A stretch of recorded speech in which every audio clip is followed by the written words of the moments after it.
up into the conversation, I would love to hear who you are and a bit about yourselves. Hi everyone, I'm Gulin, Division Finance Officer for Chubb Insurance at Consumer Lines, and I've started my career at KPMG as an auditor in Turkey, and then I moved to Italy to study MBA, and 15 years ago I moved to London to work for General Electric Insurance, and I'm an introvert as well. I'm an accountant, so I thought I was done with my studies after my MBA in Italy. And I realized that I had to do accountancy exams in London as well, so I'm qualified now. And I moved to AIG and to Marsh after General Electric Insurance, and then 7 years ago I moved to Chubb as a senior finance manager, and I'm now a division finance officer looking after all finance matters for Consumer Lines EMEA. I'm Julieta. I'm currently working at Access as a financial institutions senior underwriter, but my background is I'm a triple qualified English solicitor, Argentinian and Spanish lawyer. I have 20 years of experience in the London insurance market and also the international market, and I moved around different positions within legal, claims, underwriting, broking. Yeah, that's me. Thank you. Charlotte Haynes. I'm the contracts manager at Atrium Underwriters, and I've also been gifted operational resilience.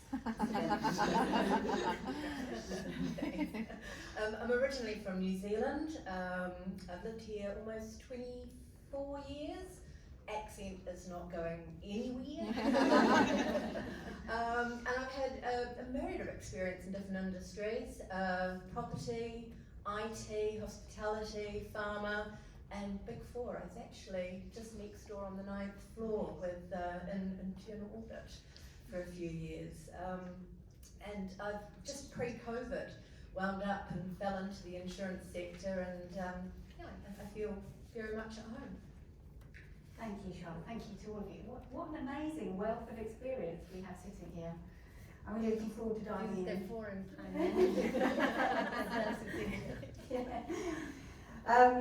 So I can't believe it's Q4 next week.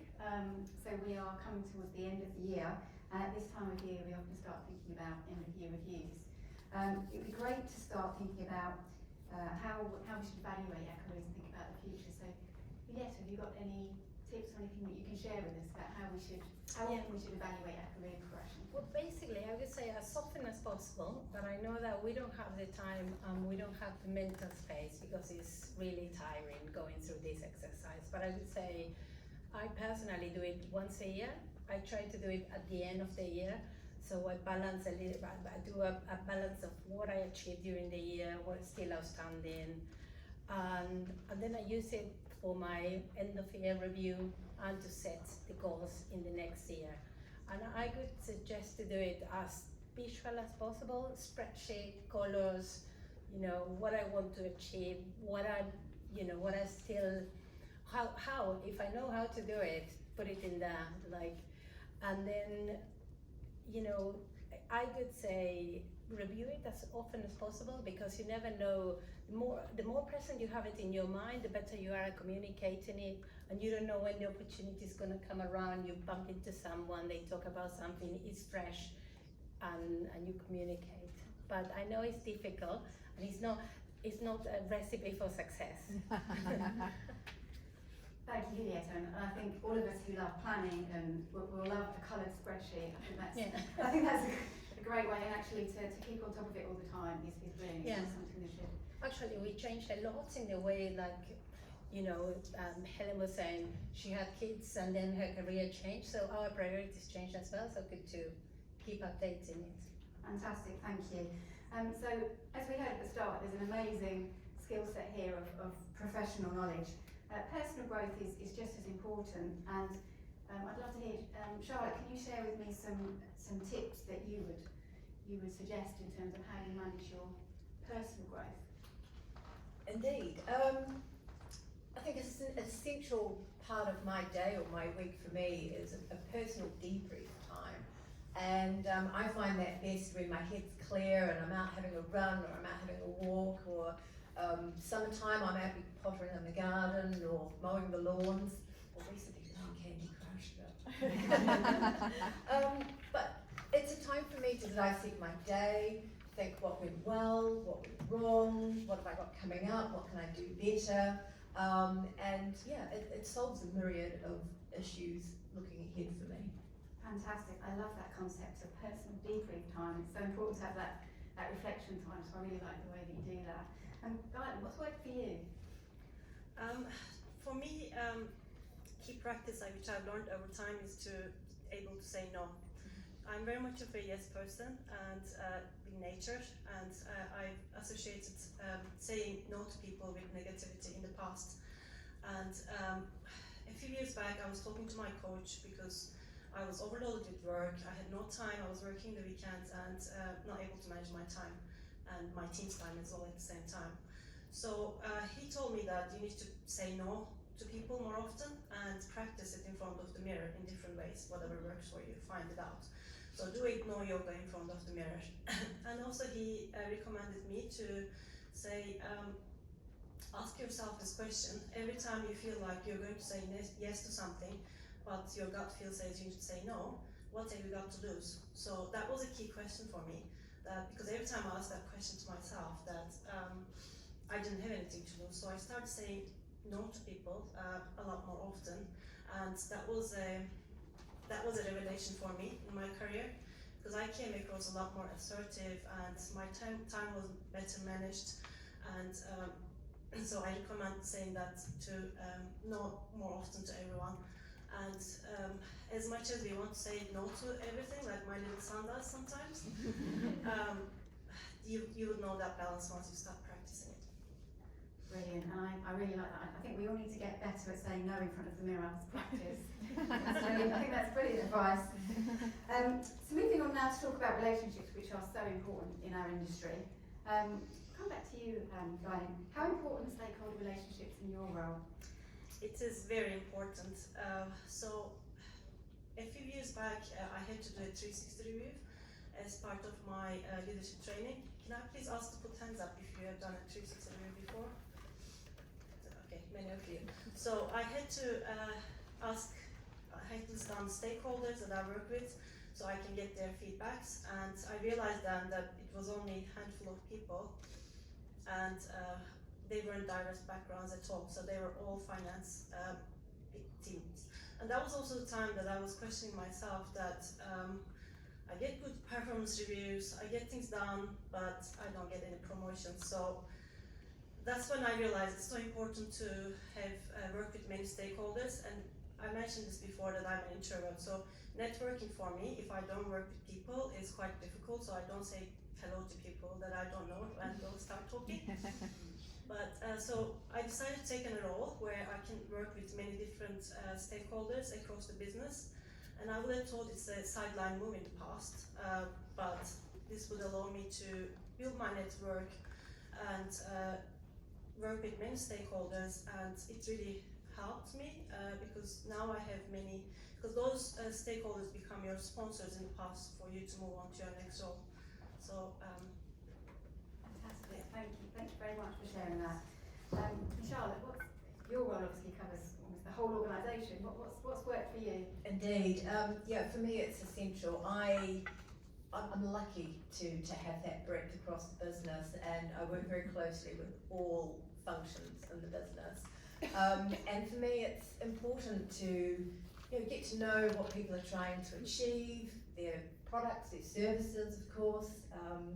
And some of the teams, I attend their team meetings and look to understand their future and what they're trying to achieve in the end of the year. Some product demonstrations I attend as well to sort of understand the nuts and bolts of what they do.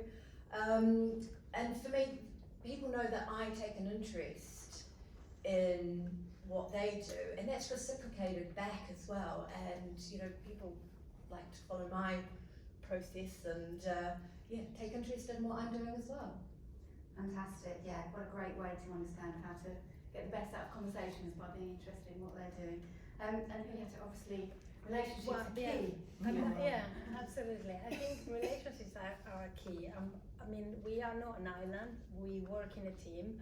There is always some stakeholder that need to either approve or give you feedback. There's always some collaboration. So I think it's so important to make any project be like stuck for months or could be going very smoothly if you have this collaboration. And personally, I think it's all about your attitude. And if you have this light, happy demeanor and approach, people like you, people are more inclined to help you, to say yes. And I think it makes a massive difference. Absolutely, absolutely. Thank you. And one of the things we've talked about a lot is network. Now, obviously, Julieta, with your experience and all the various countries that you're a lawyer in, your network has been key to you. Can you tell us what's helped you to build that professional network? For me, professional network was crucial. Yeah, I moved across countries and departments and companies, and I realized that it's so crucial to have the support of your network.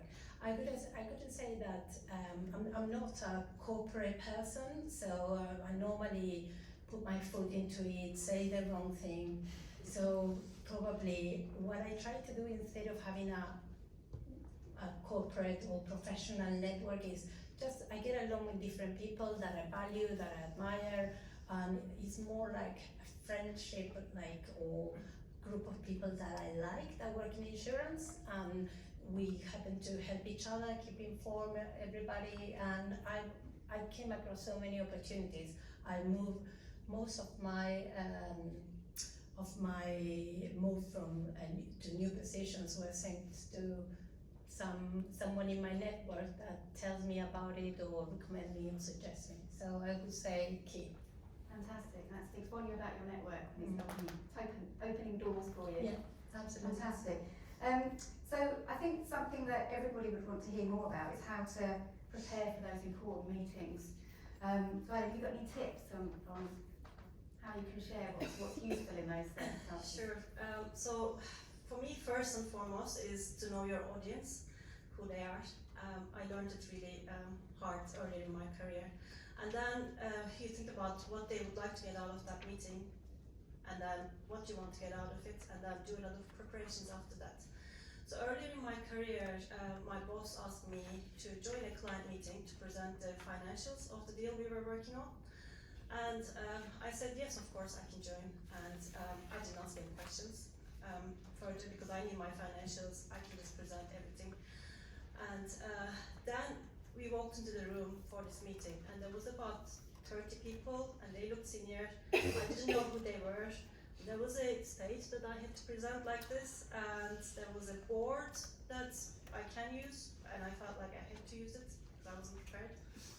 So it was awful. So I went to the stage and I scribbled through some notes in there and tried to explain. It was really bland and really boring, and it was really embarrassing. So that was a hard learning for me, and I sat back on my seat as well. It was even worse that my handwriting was going sideways. So it was awful. So from then onwards, I learned my lesson that always ask who your audience is and do your preparation after that.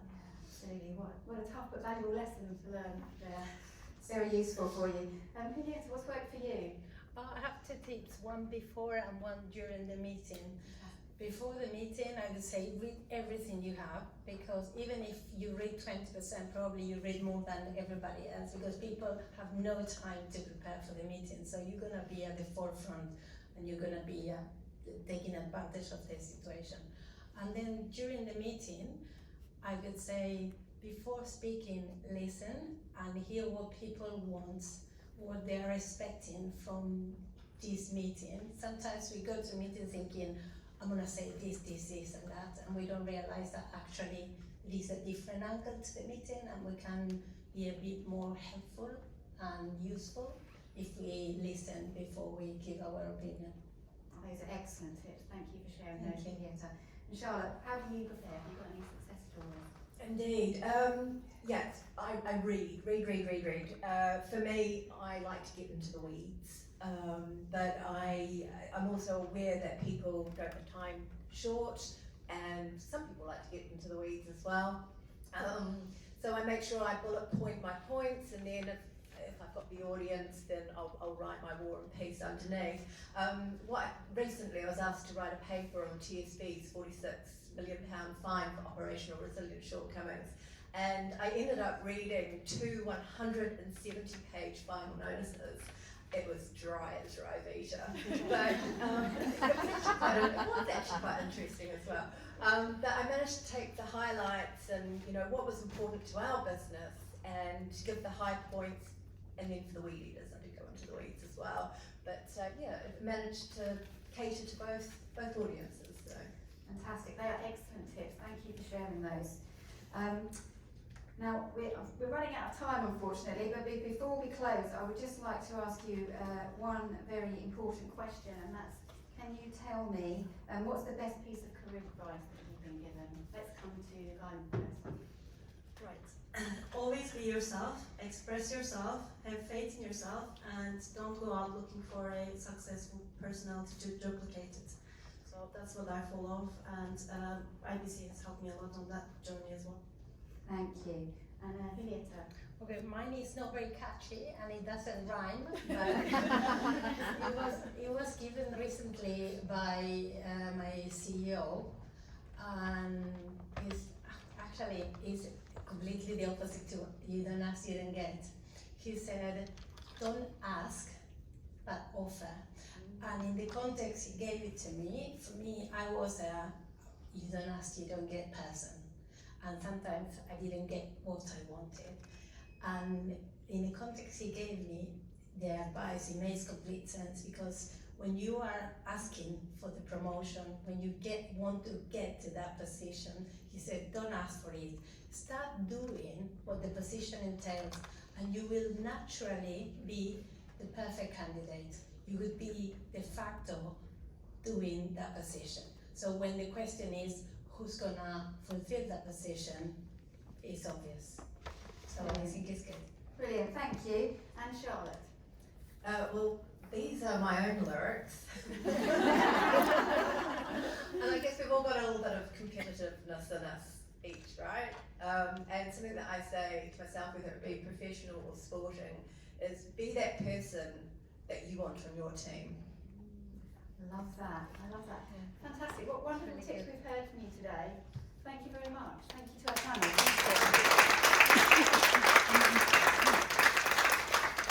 Don't move, you're going to have your look at Caroline.